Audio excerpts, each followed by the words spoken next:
could have just vaccinated Russia and make it the first country to resume full economic activity.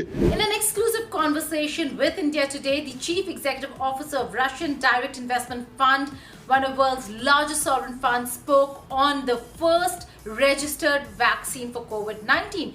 Kirill Dmitriev explained the science behind the vaccine as also all the politics behind it, beginning with the biggest question that the international community has, that has to do with its test and efficacy.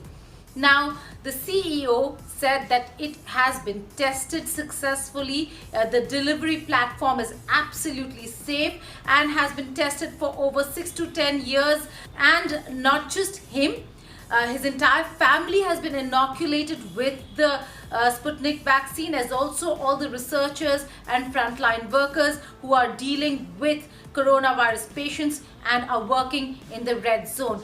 That's how confident the organization is with regards to the vaccine. So a lot is at stake for Russia and its reputation. The second aspect is about the human adenovirus. Many patients was administered to a lot of patients the very same vaccine and has shown no side effects, which is no side effects when it comes to cancer or infertility. A very important aspect of any of such vaccine is not just its own efficacy, but also what are the side effects. And in this, it is very clear that the human adenovirus vaccine shows no side effects. Third important aspect is cooperation and partnership with countries across the world.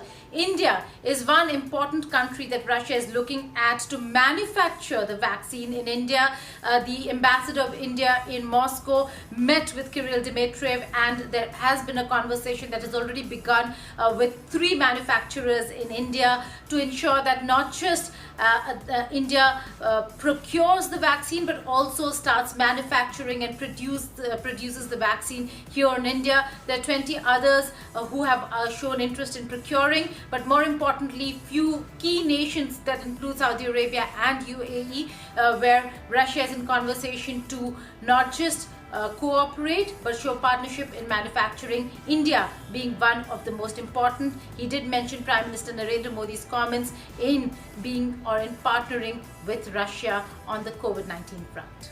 Questions that the international community put with regards to the secrecy revolving the vaccine. Now, he addressed 2 important things. One is what the dosage should be like. He said that the vaccine should be taken in 2 doses, which increases the antibodies 4-fold. That means a lot of immunity for those who are fighting or who are trying to prevent COVID-19. And the second very important aspect about releasing and publishing papers, he said that the certain science organizations have already been given details of the Sputnik vaccine, and the papers will be released in August itself. Finally, the controversy revolving permissions and the fact that WHO has not cleared the Sputnik vaccine. It is in fact not even a part of the 8 experiments cleared by WHO. Also, whether if the Sputnik vaccine will be allowed to be shared with other countries without WHO clearance,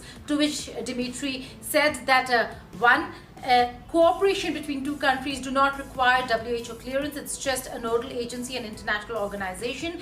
What it requires are sovereign clearances from regulators within a particular country that they want to deal with. So they're already in touch with regulators in India to clear the Sputnik vaccine for it to be administered to Indians after seeing successful testing.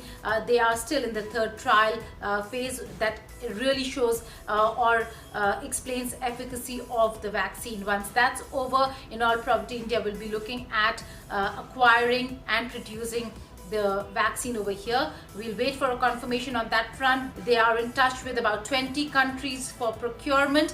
More importantly, he says that this vaccine will not just be made affordable, but also accessible to all those who want the vaccine to prevent COVID-19.